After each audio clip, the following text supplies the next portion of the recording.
ধ্যানস্থ দেবতা শিবের মহিমা। গল্পের শুরুতেই সবাইকে অনুরোধ করছি, চ্যানেলটি সাবস্ক্রাইব করবেন এবং বেল আইকনে ক্লিক করে নোটিফিকেশন অন করে রাখবেন, যেন ভিডিও ছাড়ার সাথে সাথে আপনার মোবাইলে নোটিফিকেশন চলে যায় এবং আপনার পরিবার পরিজন, বন্ধুবান্ধবকে শেয়ার করবেন। আপনার মূল্যবান বক্তব্য কমেন্ট বক্সে লিখে জানাবেন। প্রথম অধ্যায়, হিমালয়ের ধ্যানী। হিমালয় সেই শ্বেত শুভ্র পর্বত শৃঙ্গ, যেখানে আকাশের কোল ছুঁয়ে থাকে সাদা মেঘ, বরফঢাকা শিখর, পাখির কিচিরমিচির আর শান্ত নীরবতা। এই পরিবেশে যিনি ধ্যানমগ্ন হয়ে বসে থাকেন, তিনি হলেন শিব।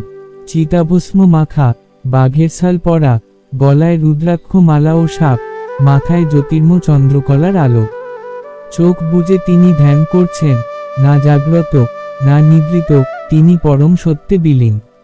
শিবের আশ্রম এক নির্জন গুহা, যার চারপাশে বাঘ, সিংহ, হরিণ এমনকি ভূতপ্রেত নির্ভয়ে বসে থাকে। কারণ তারা জানে, এই দেবতা তাদের কোনো ক্ষতি করেন না, বরং তিনিই সকল জীবের আশ্রয়। তিনি বলেন না কিছু, চান না কিছু, তবু তিনি সকলের। দ্বিতীয় অধ্যায়, ধুবুরুর আগমন। হিমালয়ের পাদদেশে ছিল একটি ক্ষুদ্র গ্রাম, নাম কান্দরীপুর। সেখানে বাস করত এক দরিদ্র বালক, ধুবুরু। মায়ের সাথে সে গাভী চড়াত, পাহাড়ের নিচে জল আনত, আর সন্ধ্যাবেলায় রূপকথার গল্প শুনত শিবের। ধুবুরুর বাবা মারা গিয়েছিল অনেক আগেই। মা তাকে শিখিয়েছিল, শিব সব দুঃখের শান্তি। তিনি শুধু ধ্যানে থাকেন, তবে তার কৃপা হলে জীবনে সব বদলে যায়। একদিন গরু চড়াতে গিয়ে ধুবুরু পথ হারিয়ে ফেলে। সন্ধ্যা নেমে এসেছে, ঠান্ডা বাতাস।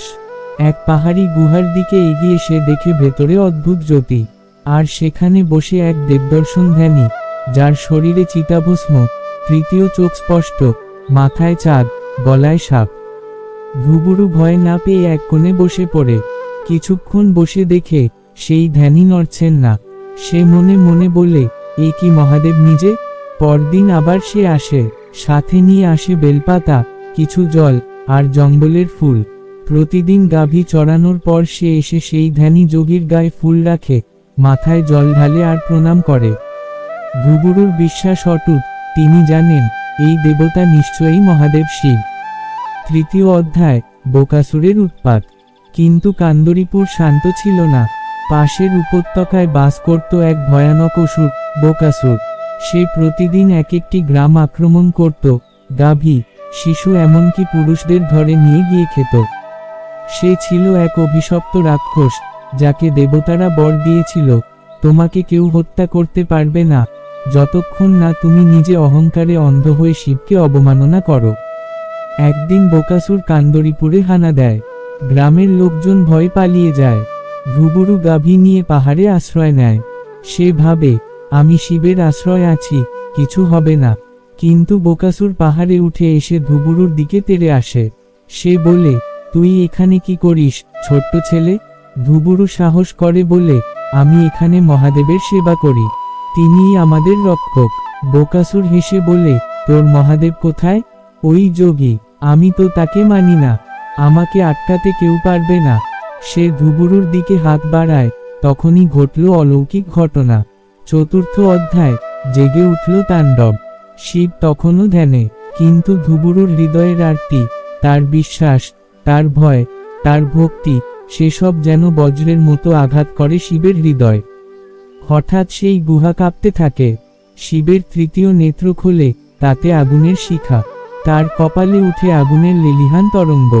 গলা থেকে সাপ গর্জন করতে থাকে। শিব উঠে দাঁড়ান, ত্রিশূল হাতে, বাঘছাল বুকে, চুলে গঙ্গার প্রবাহ। তিনি গর্জন করেন, হে অসুর, আমার ভক্তকে আঘাত, আমি তোকে এই মুহূর্তে ধ্বংস করব।